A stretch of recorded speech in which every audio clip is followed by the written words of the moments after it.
Remember, the ego is seeking recognition, appreciation, acceptance, approval, and security, which are all forms of love externally. So we need to revisit this so we're on the same page. The ego is looking for recognition, appreciation, acceptance, to have approval, and to have security. What do you feel when I say external love, I'm talking about human-made love. When you have human-made love, I'm not talking about internal, eternal love.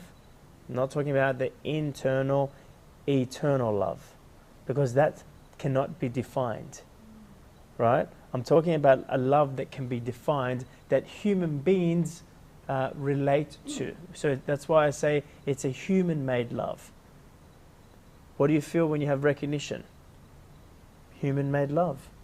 Appreciation, acceptance, approval, love. What's the one thing that you feel when you have love? You feel safe. You feel secure. Why is the ego coming? Why does the control factor of the ego come, which is the main driver for the ego? Out of the 5, the 6th one is the main driver.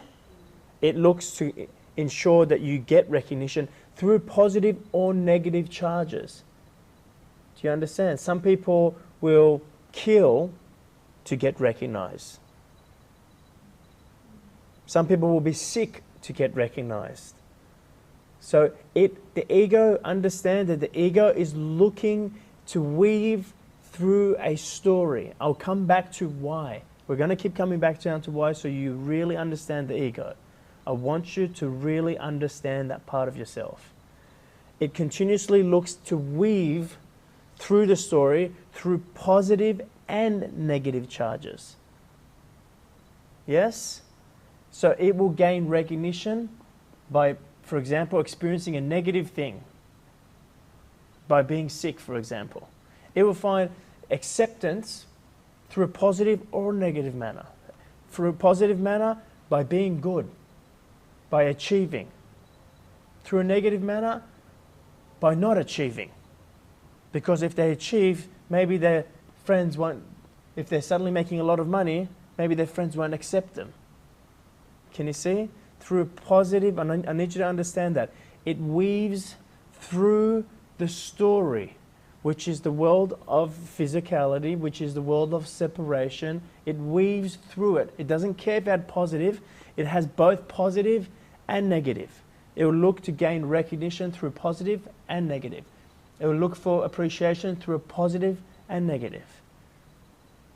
Acceptance, approval, and security. It will look to ensure it has control. Why?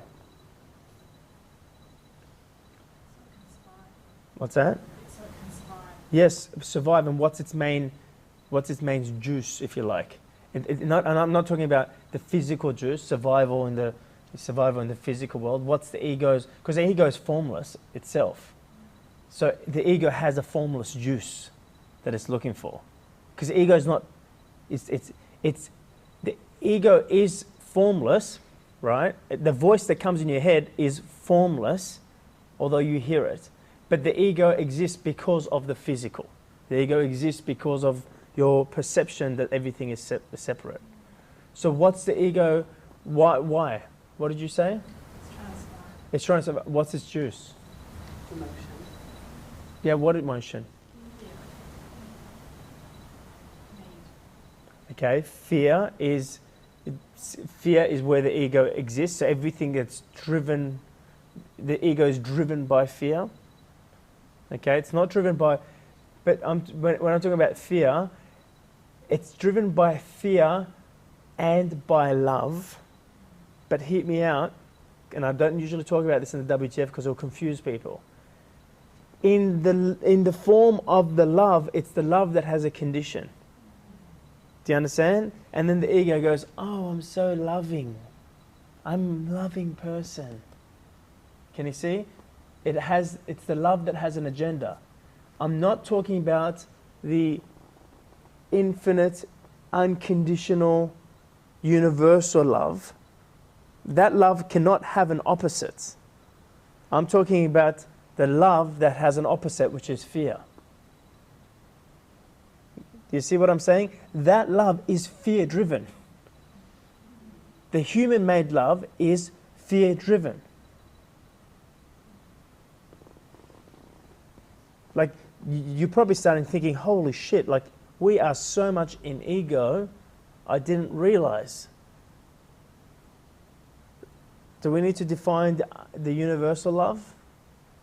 Now, it can't be defined, but if I was to define it, remember that love has no agenda, has no expectation, has no attachment. And that love can only be found within yourself for yourself. It's the only love that can be realized. And it can only be realized within yourself. It can only be realized in form when you see yourself as the one in another. You can realize it in form. But you don't see the form though. You see yourself as the one in another. You see yourself as the one in your child. But if you have the ability to see yourself as the one in your child, you also have the ability to see yourself as the one in the murderer. Yeah? Just in case you're like, oh yeah, I know that love. Oh no, I can't see it in the murderer. No. There's no separation. That love has no opposite. The love in the physical world that we experience has an opposite. The world of duality, everything has an opposite. That love has a fear. But that love is not, do not confuse that with the infinite universal love. That love itself is driven by fear. The reason you pursue that love is in avoidance not to be living in fear. Can you see what I'm saying? So what drives you to have that love is because you don't want to be living in fear. Can you see how deep the ego goes? And then you're like, and even like a lot of times you're like, I'm doing what I love to do. You know, I get this a lot of times in my team. But I'm doing what I love to do, and then they expect, well, this should be working.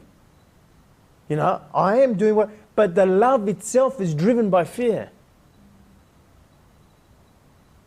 The love itself is, well, nothing else in my life is fucking working, so I'm going to do what I love to do here because I have an agenda to get away from where I'm at.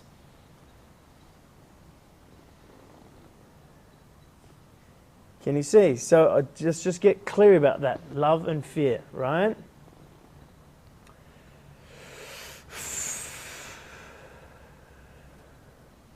Why does the ego need to be in control?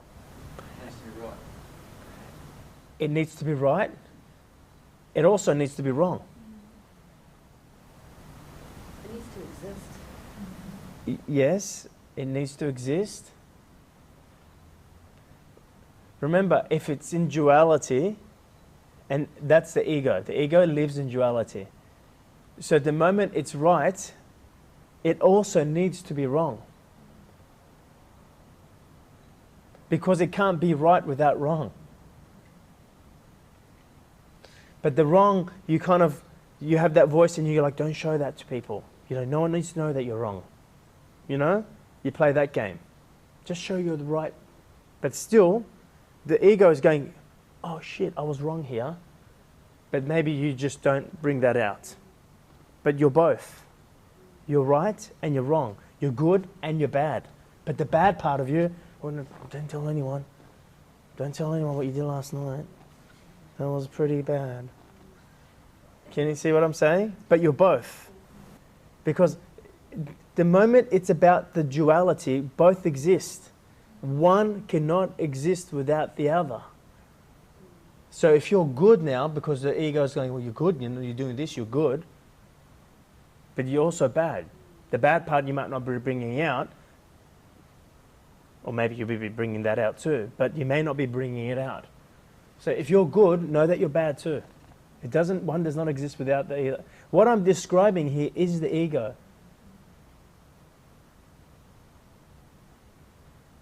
So where does the ego live in?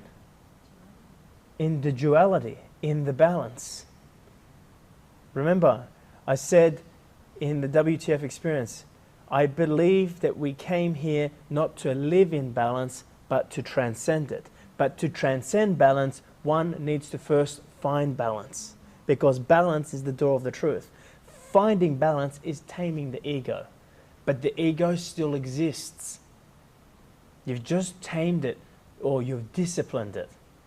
You have disciplined your ego. And that's where I say, but you still live in a prison, but now you've built a penthouse in the prison. I hope I'm giving you enough reference points back to the WTF. Things will start dropping in, going, oh wow, is that what you're really saying there? You see? The ego is the balance. It's in the balance.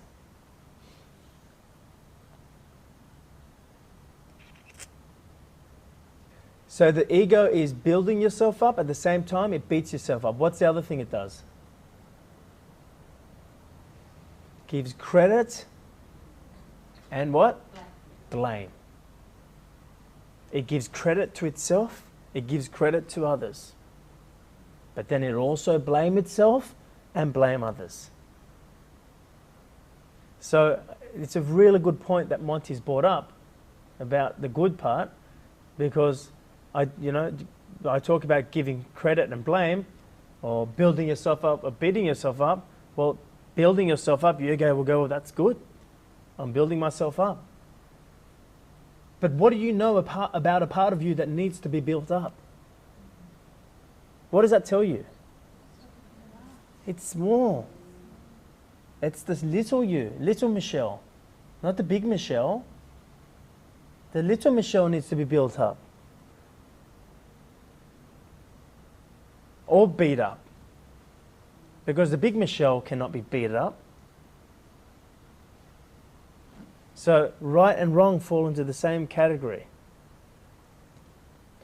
Remember, I just said to you, the ego is building itself through it is weaving itself through the story.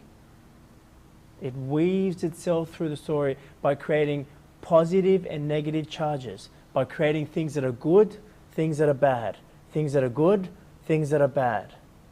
That gives the ego existence. The moment you're seeing something that's good or bad, as right or wrong, you're seeing your weaving of the ego. So the ego actually is duality. Why is the ego looking to have control? If the ego doesn't have control, what does it lose? It's building those positive and negative charges. Why? See, the ego exists in duality, so it needs to build negative and positive charges. But all those positive and negative charges are looking for one thing. What's the one thing? Hey? Love. So the ego knows, see, this is the point that we drive to in the WTF. If the ego doesn't receive love through the positive and negative charges, what happens to you? What happened to the children who got taken away from their mothers in the Nazi concentration camp to be experimented on? What happened to the children that didn't receive any affection, didn't get held, and didn't receive any love? They all died, 60 odd of them. All the children died. Where the children did get received love, they didn't die.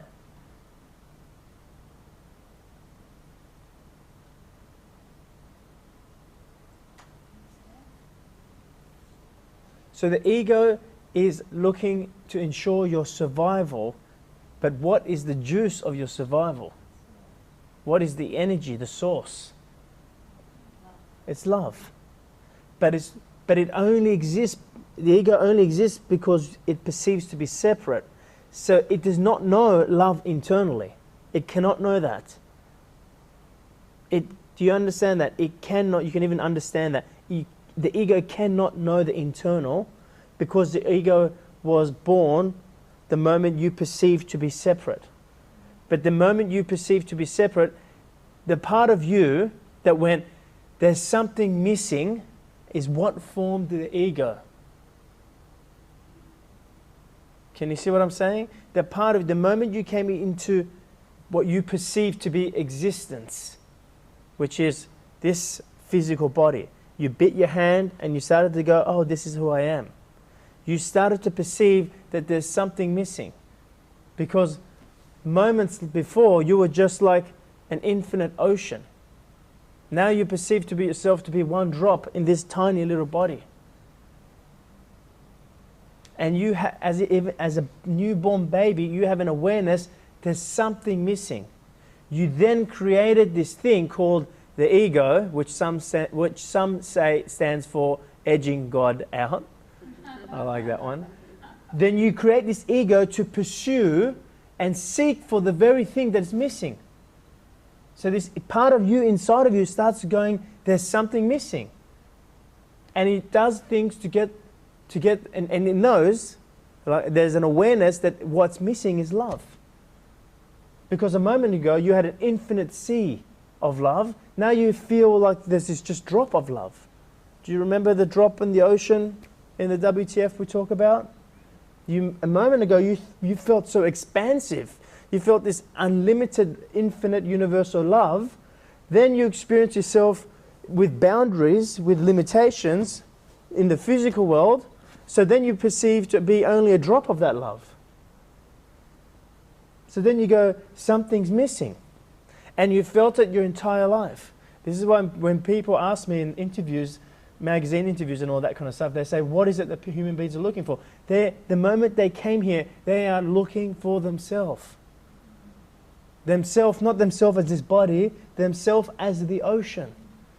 There's like, something's not whole, something's not complete. I say this in stages all around the world. Everyone puts their hands up. I say, who here feels like something's not whole, something's not complete, like there's just something missing, like something's not right? 95% of the people put their hands up. 5% of the egos go, no, I've got it all under control. But most people put their hand up. You can feel the whole end, because everyone has felt that. It's not, you didn't feel it just after your, just in your adult years. You felt it from the moment you perceived to be the body. And as you became more and more engrossed into the body and realized this is who I am, oh, I walk, I talk, and you built more and more of your identities, the search became greater and greater. And then you began to build your identities. You began to look for yourself in the physical world. So what do you find in the physical world? Temporary, finite distractions, separation.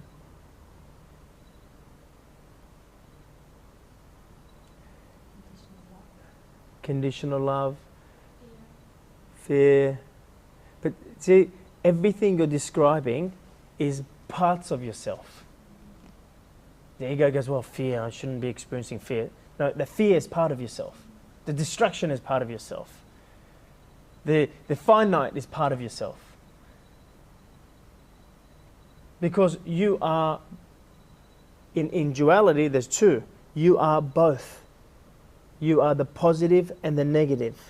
We talk about this in the WTF. It's when the positive and negative come together. When you get two battery leads and you put them together, you have life, ignition, spark, infinite, unconditional, universal love. But because you perceive to be the physical, you're looking for yourself in the physical. And again, peel the onion layers back of the physical. It's never the physical you're looking for, it's the feeling it gives you. You're not looking for a person to be in a relationship with. You're looking for the feeling it gives you. Who would agree to that? At the end of the day, it's the feeling. Everything's about the formless. It's the feeling. You're not looking for, to make money. It's the feeling. You're not looking to have business success. It's the feeling. So we understand, we have come as a group to the realization that the ego is the part of us that perceives the physical world as a separate world, that perceives the duality. Okay? It is the part of us that's continuously looking to arrive at a point in the story, though. Okay? It's looking to get results or outcomes in the story. But even though when it comes to that result or outcome, it doesn't really want a result or outcome. It wants the story to continue. So that's why there's things when you do with an agenda, when you do something with an agenda, the moment you arrive at the point, at the outcome, at the results that you expected, you feel like, is that all? I feel empty. Yes? I feel like I thought I would have arrived, but you're already looking at the next $1 million or the next outcome. Can you see? Because this outcome was empty, right? And the ego's already going, yeah, but we need to get more. We need to keep going. So understand that the ego's interested in outcomes and results, but it's not really. It's just driving towards outcomes and results. And once it gets there, guess what it's interested in? It's because it's only interested in outcome results. The moment you get to an outcome or result, it's interested in the outcome result again. It keeps going. And you feel like you're continuously chasing this outcome or result.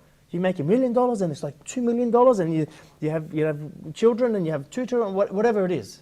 It's just, it feels like you're never going to arrive. It feels like it's never there because the ego is interested in outcome or results. So even when you get to the outcome or result, it's already gone into the next outcome or result. Right? So therefore the outcome result that you arrive at is empty. Okay? So why is it empty?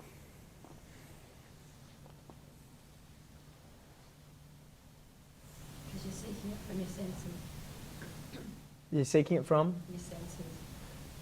What do you mean by senses? Anything that the senses, if you've got something that you feel is missing or it's a void, Mm-hmm. you're constantly wanting to fill it because you're not. Absolutely. So you're seeking from a void. You're seeking as though something is missing. Remember, it needs to have it because something is missing. Something's not whole, something's not complete. So it's searching or seeking to fill the void. Right? So the moment you arrive, and that's if you arrive, because a lot of times when you do things out of ego, it doesn't want you to arrive. But even if you do arrive, you feel empty because what was driven to that outcome or result or that goal or that destination was a feeling of emptiness. So then the moment you get there, there's that emptiness still. So this is a pretty big thing right now to realize. Why does the ego feel this emptiness?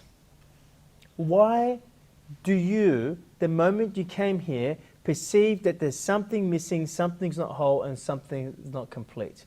Why does the ego perceive there is a void?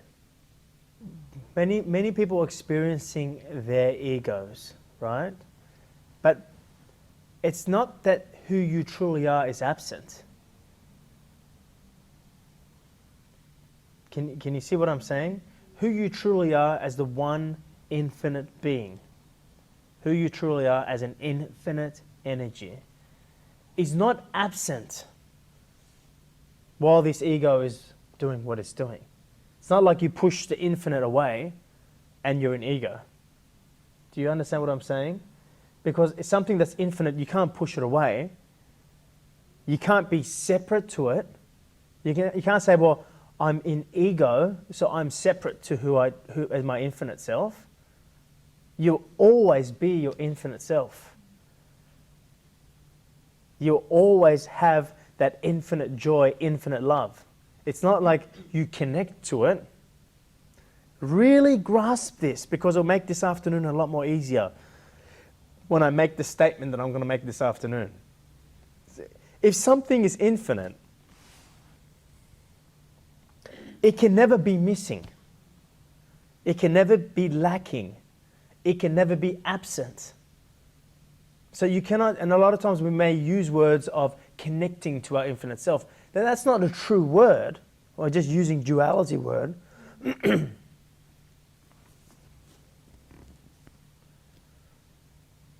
Because you're always connected to the infinite part of you, are you not? And that's why when people come and sit in front of me at the WTF, I speak to the infinite them. I speak in the infinite them by speaking from the infinite me. So that's one, it's a huge thing to grasp. This, you can logically understand this. If something's infinite, it cannot be there one day and missing the other, because it's infinite.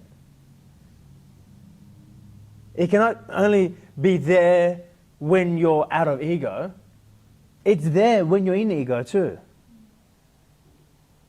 You don't need to connect to it. You don't need to, I need to get out of ego to connect to my infinite. No, the infinite's there. You may have a perception of it not being there because you're in ego, but the infinite is always there. If you really, truly feel that it is infinite, then you've got to be able to grasp this, that if it's infinite, it's not only sometimes there, it's there all the time, it's been there all the time, and will always be there. In the WTF, we talk about that in the beginning, and there's no beginning and end, of course, but in the beginning, there was just one infinite energy. And we said that this infinite energy manifested itself in its own imagination into billions of parts, really into two, duality. Okay? Gave each part the experiences of two, the experience of separation, the experience of right and wrong, positive, negative, good and bad, all that kind of stuff, right? Why? Why did it manifest itself into two? Not for the experience. It's already infinite. It already has it's not for, well, give me something more, deeper. Keep going. Does it love to? Yes, it loved to, but, okay, remember this. We'll take one step back. Before I start presenting that to you in the WTF, I always ask you, what is the one thing an infinite being cannot have? And these are not true, because an infinite can have whatever it wants.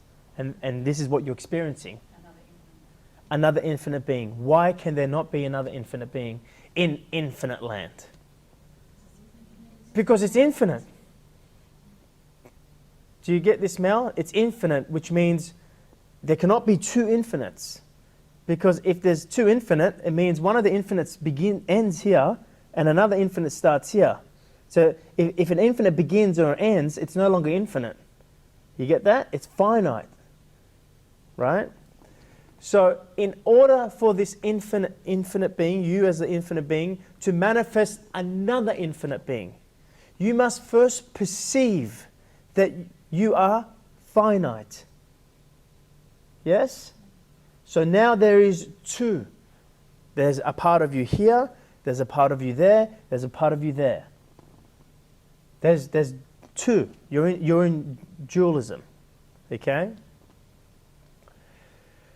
But as each part begins to realize the truth, begins to become conscious that it is not this body, but it is the energy that moves this body. It is not the drop. It is the ocean that moves the drop. As each part begins to realize that who it is an infinite being moving a finite or living through a finite experience. So in other words, as each person begins to realize that it is infinite, as each person begins to realize that it is the one, it becomes infinite. But it's still living through a finite experience. You remember in the WTF, we're talking about the bottle. Okay? This is the drop in the ocean. As each drop begins to make its path back home, it's like there's a tiniest and tiniest of holes that open up here. And that is the ocean. Now that's when the drop starts to feel different. It starts to feel, I feel different. It doesn't know why it feels different. They walk away from the WTF, they go, I just feel different. Because there's a little tiny hole opened up. And now it's the ocean going in and out, just going in. And as that individual, that drop, starts to take its path back home, the hole starts to expand, becomes bigger and bigger. So they start to expand more and more space. What happens when the bottom of this jug becomes bottomless? What happens to the drop? What happens to the limitation? It's gone because it's no longer the drop. This is where the ego, if you like, you transcend it. There's no more drop. It's now the ocean, but there's still the body. Because I'm not talking about physical death. Physical death is when the jug itself, the body, melts also, which is made out of ice. It's not really, but in my metaphor, it's made out of ice. It also melts back into the ocean. That's physical human death. I'm talking about the death of your ego here. So now there's no more drop. Now there is the ocean, an infinite being, moving a finite body. Can you see what I'm saying? You're not having a finite experience because you're no longer the body. You're moving the body. You're speaking through it. You're experiencing through it. You're now infinite. Then what happens when another body... What happens if another body, this one's a smaller body, becomes infinite? How many infinite beings do you have now? Well, ultimately there's always one. There cannot, because if something's infinite, there can only be one. But in the physical experience, how many infinite beings do you have? You have two. Two infinite beings.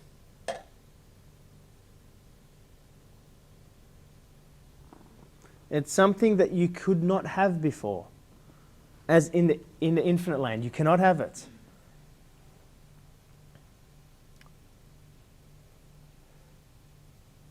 Inside each and every one of us is who we truly are as an infinite being. Remember, it's never missing. Who we truly are as an infinite being. But if I was to describe something that's infinite, and I do this at the WTF, if I was to describe something that's infinite, I would describe it as something as nothing. Because something that's infinite is nothing. Because the moment it's something that you can place a label on, then it's finite.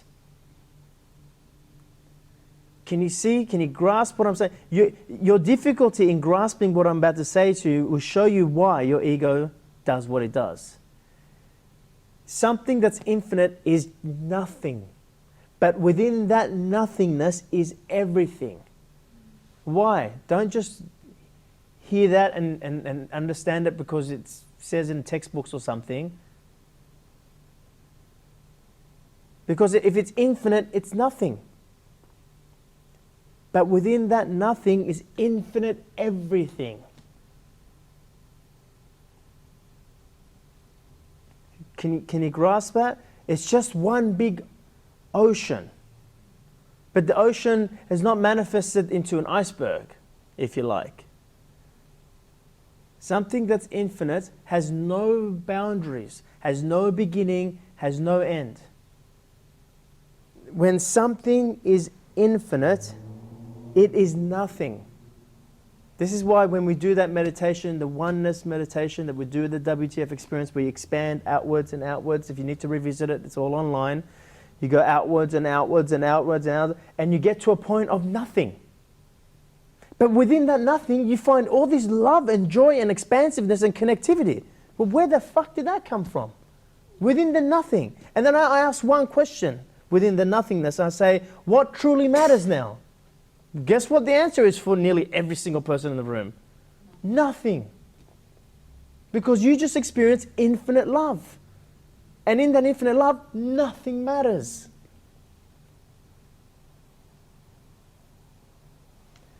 So please understand, therefore, why you feel this emptiness within yourself. What you're feeling is your infinite self.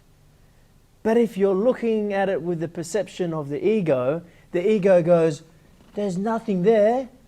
I feel empty. I feel that I'm not whole. I feel incomplete. I feel lack. I need to fill the void that I'm feeling here. The ego misperceives your infinite power as though that there is something missing. So therefore then it goes back into form and goes, holy shit, I need to find love. There's something missing. It's right here. But you're looking at it with the ego. And you understand why the ego sees that emptiness as, nothing's there. Because the ego is the part of you that you gave birth to the moment you perceived to be solid. The moment you perceive to be a physical being, a separate individual. So the ego only understands, we've already said it, physicality. It only understands the story. It only understands the past and future. These are all things that are more tangible. The past and the future and the story, if you like, is tangible. Even though you might be imagining the story through your ego, you can even imagine through your ego. Your ego can use your imagination. You might go, that story is not tangible. Yeah, but you're imagining something that is tangible.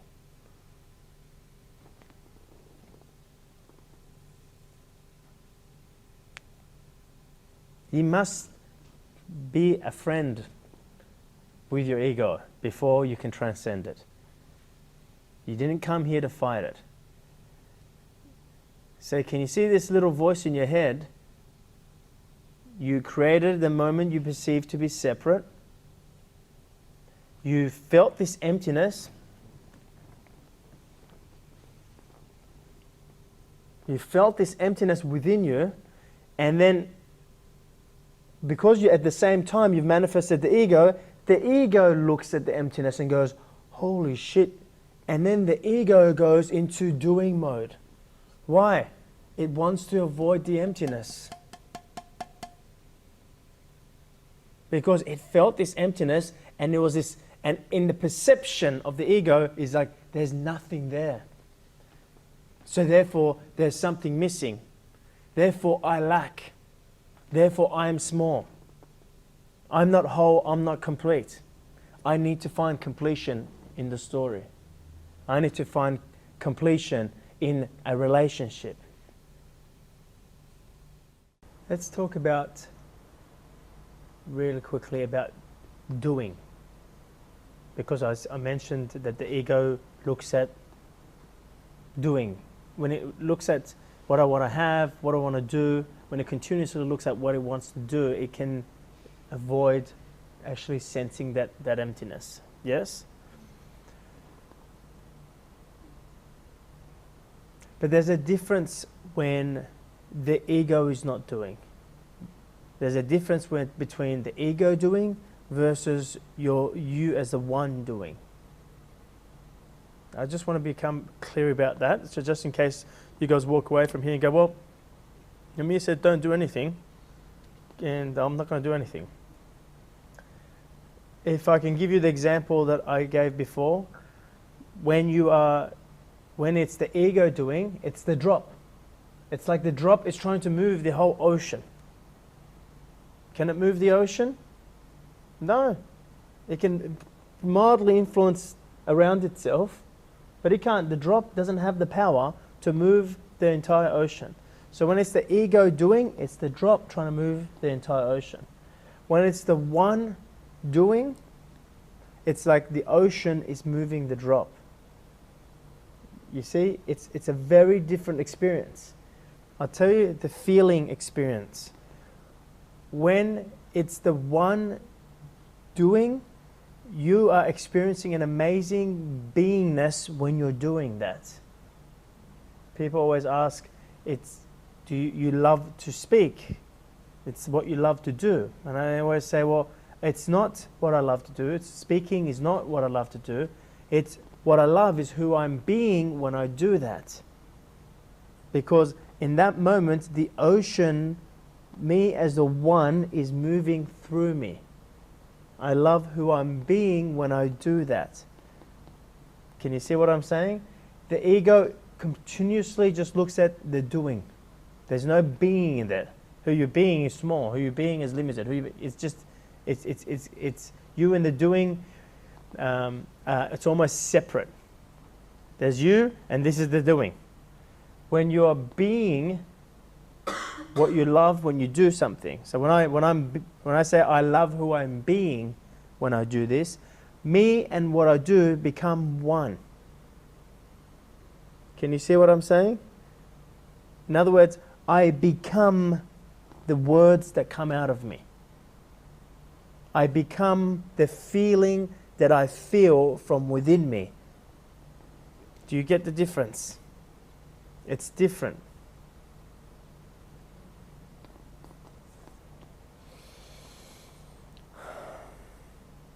And one final point I will give you with the doing. When it's the ego doing, it's almost like you feel like I got to do this. There's an urgency. There's a push. When it's you as the one doing, you don't have that separation. You just notice yourself doing it. Does that make sense? It's very difficult to put into words, but you just notice it coming through you. You just notice yourself being one with what you do. Whatever it is that you do. Whatever it is that's true for you. You might be painting. It might be coaching. It might be speaking. It may be writing. So it leads me to this next component, which is that the ego is continuously looking to not just paint a story, but to hold on to a story. The story is very important to the ego. Why? What? Justify what you're feeling. Okay. Identification. It's like fuel for it to continue on to another story, the old one.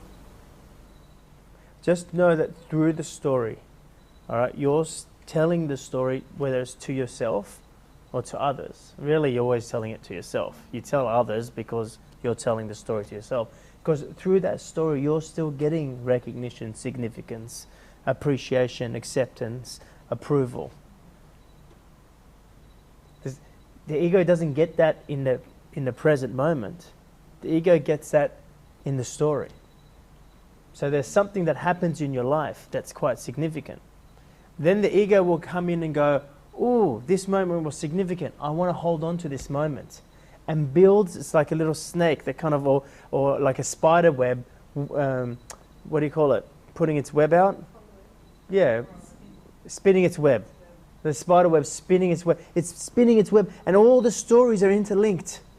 And like you're telling me before, like this story, that's how I got to this story, because I had this happen in the past, and then I had this, and that made me realize this, and it's holding the story, it's holding the story, and each story is linked to the next stories. And there, there was a perfect example. You just had a moment of layers and layers of love story, and you did it so brilliantly just to get it out in like 2 minutes.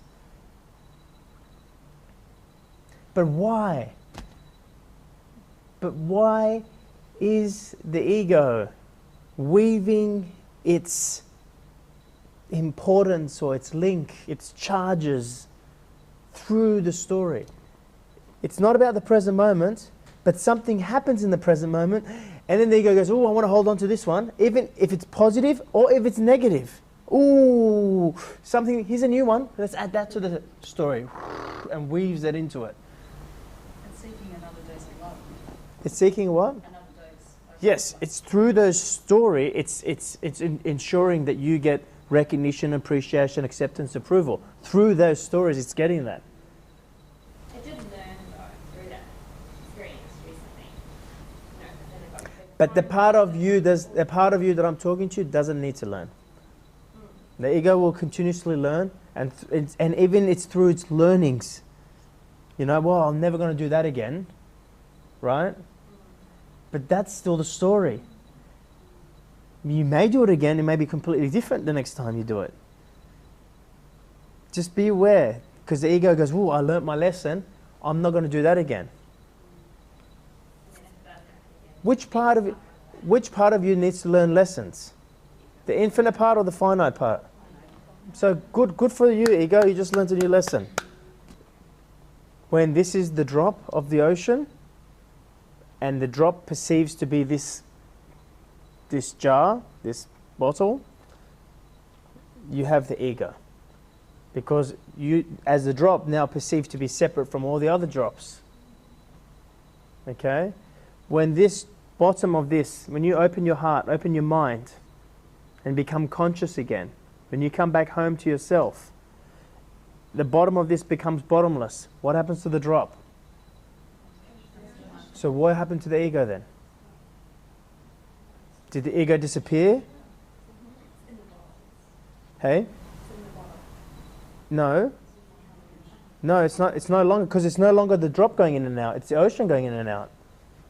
It's the entire fucking ocean going in and out. It's no longer the drop. So there can't be a personality or an ego. So what happened? So can you see? The drop and the ocean became one. The ego and the one becomes one. So the ego has to become part of the oneness as well. Well, the ego, and this is where you're going to get to. The ego is the one. Yeah. Okay? It's the matrix. It's the third series of the matrix where it's behind the mechanics is the light. Well, here's the thing. Let's place our attention on the truth. If everything is one infinite energy, do you believe or do you feel for yourself, not because I'm saying, that everything is one infinite energy? Then if everything is one infinite energy, then what does that say about the ego? It's part of it. Can't be outside of it. Right? So understand one thing. It could say it's part of it, or you could even go further and say it actually doesn't exist. Now, the ego, listening to this, loves this. Yeah. You don't need to get rid of me. I don't exist. So this is where Gaz is like, I want to see how you land this. Right? Listen. The reason the ego is spinning its web through and linking all these past and future stories that haven't happened yet, stories that have happened. All right? And linking all these together, bad stories, good stories, doesn't care, because through all of them you're getting recognition, appreciation, acceptance, approval. You know, I'm a victim, I'm not a victim. What's the opposite of a victim? Hey? Perpetrator, victim, whatever you want to call it, right? It's spinning its web through all those things, right? It does that. The ego is doing that to create its own existence. The ego is doing that. I say this at the WTF. So therefore it exists. Which part of you is looking to exist? Which part of you is looking to exist? Don't just go to the answer you know. Yes, it's the small part. But why is it looking to exist? Why does the ego look to spin its web through the stories? Because then it will exist. Why would something look to exist? Because it doesn't exist. There's no such thing as ego. It doesn't exist. Now, hear me out, because it's a fine line. All right? The moment you came into existence, the moment you were let's not even use that word in that reference. The moment you came into this physical body, you, as the one, manifested yourself to be the physical body. You then put power in believing that you are the physical.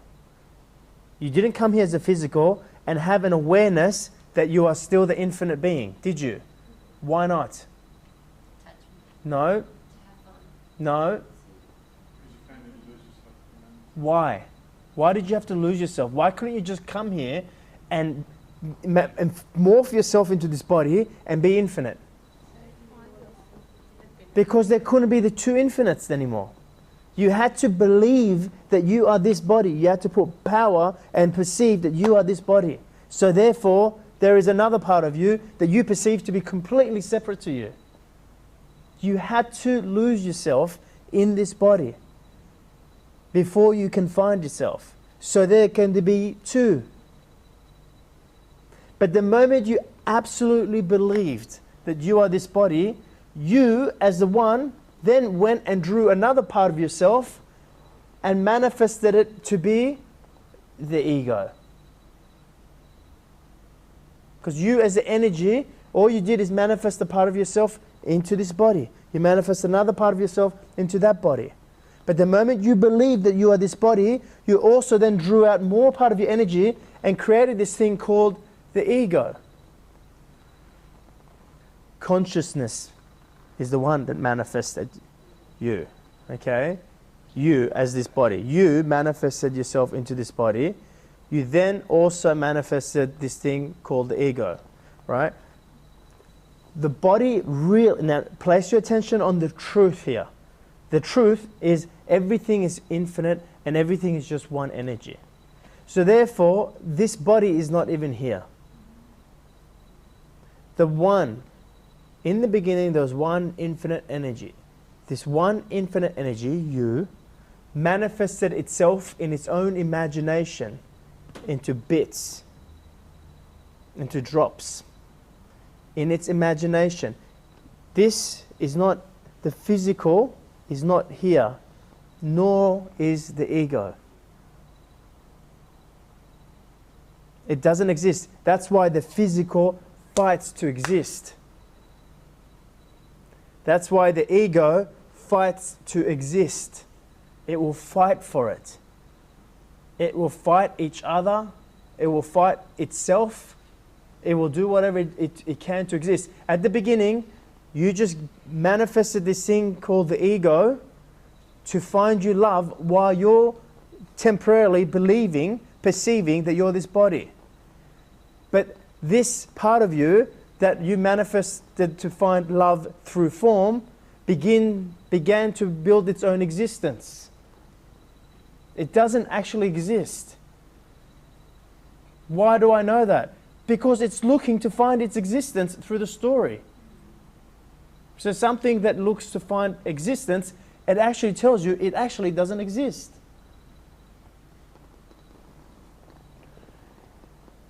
Now, it's a very... If you're hearing this with your ego, you're like, right. It's kind of dangerous because you're just like, well, it's not real. It's meant to feel real. You put power in it so you can feel. Now, what happens when the drop becomes the ocean?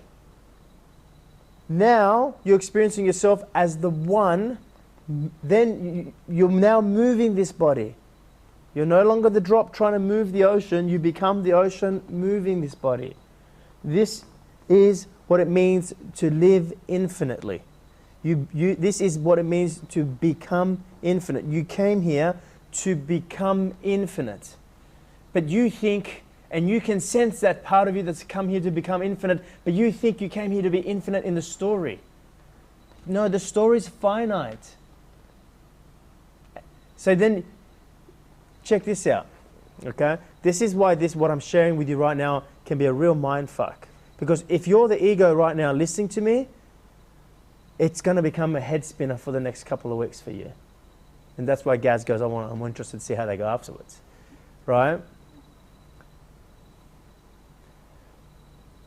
have you guys noticed and had an experience for this for yourself? I know I've said it, but have you experienced this for yourself? As you've taken this path, some of you on OMG, you know, this is your month 6, month 7, you know, or month 11, month 12, some of you month 1, month. But the point is, have you noticed that as you've taken the path to back to yourself, all right, as you've started taking the steps towards consciousness, or whatever you want to call that, right, have you noticed that as you became more and more conscious, your ego became more and more clever? Have you noticed it? Like, for example, the ego would go, well, that's just an illusion. It doesn't really matter. Right? Now, the truth is, yes, it's an illusion, but that's where you find what matters. Because now you know that no longer matters, then you find what... But the ego goes and uses it as a denial. Well, I don't need to worry about money because it's not really real. You see, that's the voice of the ego. Because, well, why the fuck did you manifest to pay money for things? You're the one who manifested it. So now you're saying it's not real? See, that's the ego. You manifested to pay for things. So you can't say, well, money's not real. Yes, it's not real. It's energy. It's who you are. But you manifested a story where in this story you pay for things.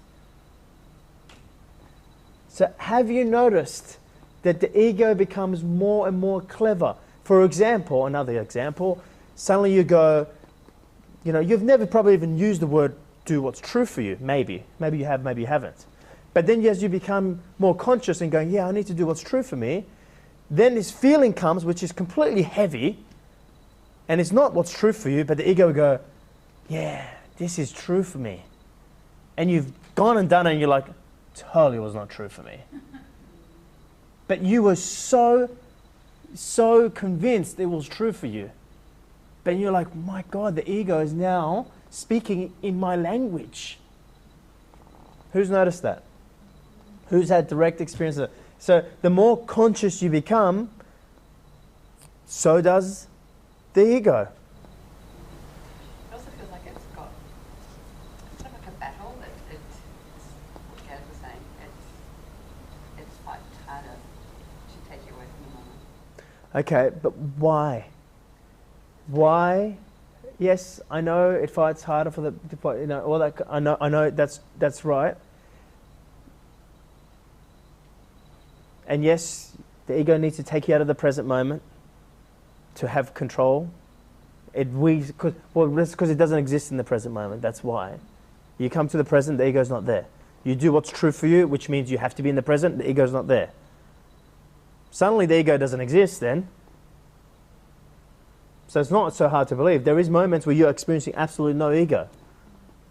Now, there is a slight ego because you're still experiencing yourself to this body. You're not suddenly going to get up and just your soul's going to get up and the body's, and you're like, oh my God, I'm still sitting there. Get back, you know.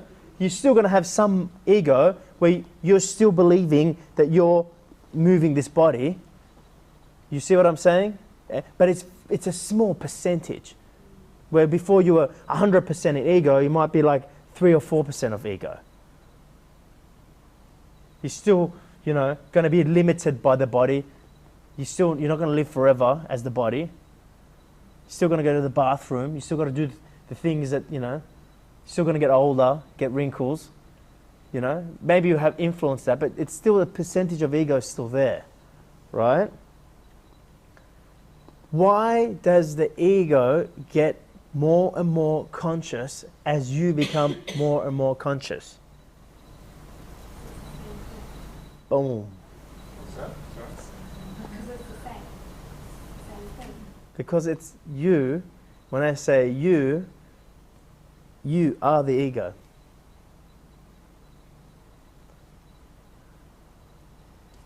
You want to get to know the ego? Have a look at yourself. It's not a bad thing. Have a think about it. As, you know, the more and more wiser you become, so does your ego. And you're like, fuck, it just keeps catching up. Like a dog trying to chase its tail. So you may be asking, well, where to from here?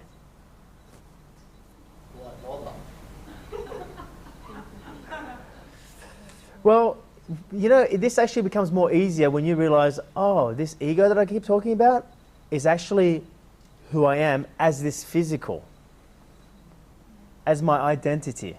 But you're not the physical. I keep saying that. I keep saying you are the one, but you're not the physical. But, you know, just understanding that this is where the ego, this is it. I'm looking at the ego. It's the part of you. How many times have you heard me say in the WTF? The only thing that was ever born or dies is your ego.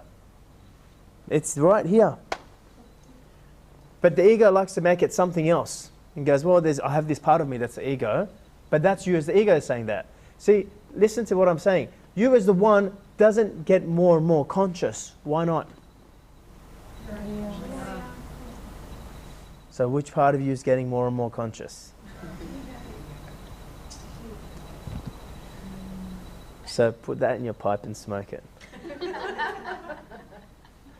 So then, the ego must be going, well, what's the fucking point? What am I meant to do with this, Amir? You give me this, well, what do I do? What do you want me to do? Walk out there and do what? See, this is a step, let's call it forward for you. Because you begin to realize that, okay, it's almost brings the ego into tangibility. It's like, you know, all that there is left to do when you realize everything that I just said. I don't know where this I don't know where this leaves you. But for me, all I knew to do was to come back home to myself. And when I realized that emptiness that I am labeling and resisting and avoiding is home, then from then on, when I knew that was my power, I did nothing but just went for it. I knew that everything else here in the physical world was ego. Until I come home to myself and I no longer become the drop, then I become the ocean that moves the physical. I'm no longer the physical. I speak through Amir. I am no longer Amir.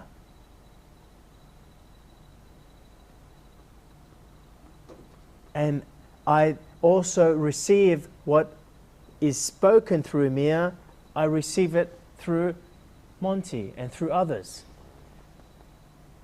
One energy. You don't need to understand this. It's a big head spinner. Don't try to understand it. If anything, grasp the importance of visiting that empty space. Because what happens, the reason I said to you that you'll never get rid of the ego is because the ego is you.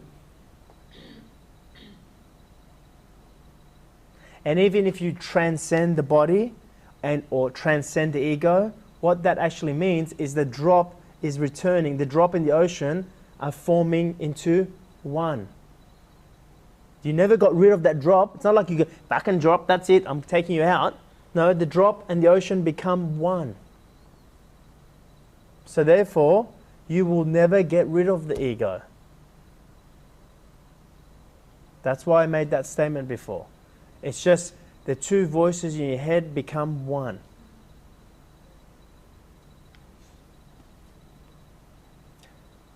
The identity and your source become one.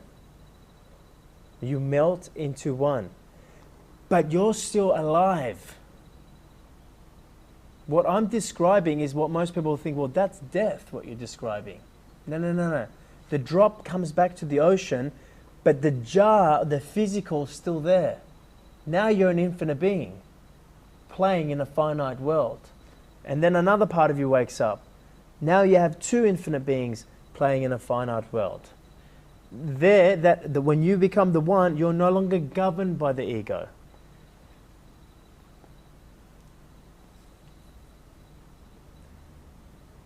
Then you realize that, geez, I really didn't need any strategy. I really didn't need to protect this, hold this back, control this. I can manifest whatever I want. Or I should say, I can manifest whatever I love. Is it a journey to what I'm describing? Absolutely. But I didn't want to describe to you half the way. I want to describe to you the whole journey.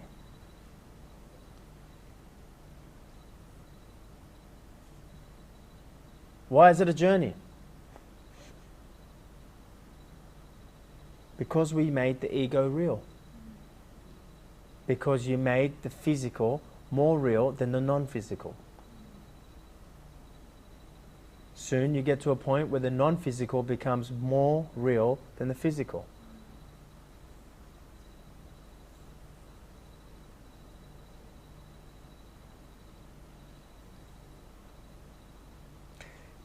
But could you say, try this, could it be that I'm the one?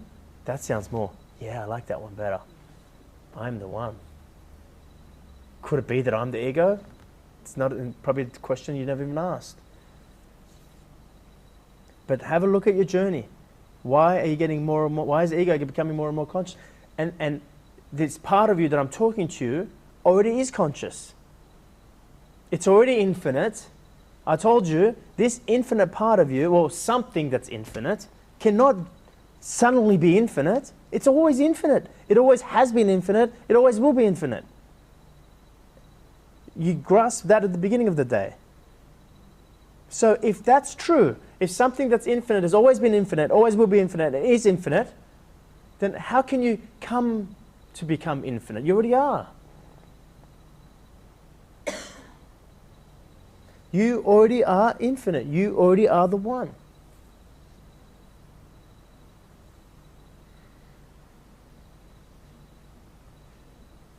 Now, I know your ego's going, yeah, but I'm not really.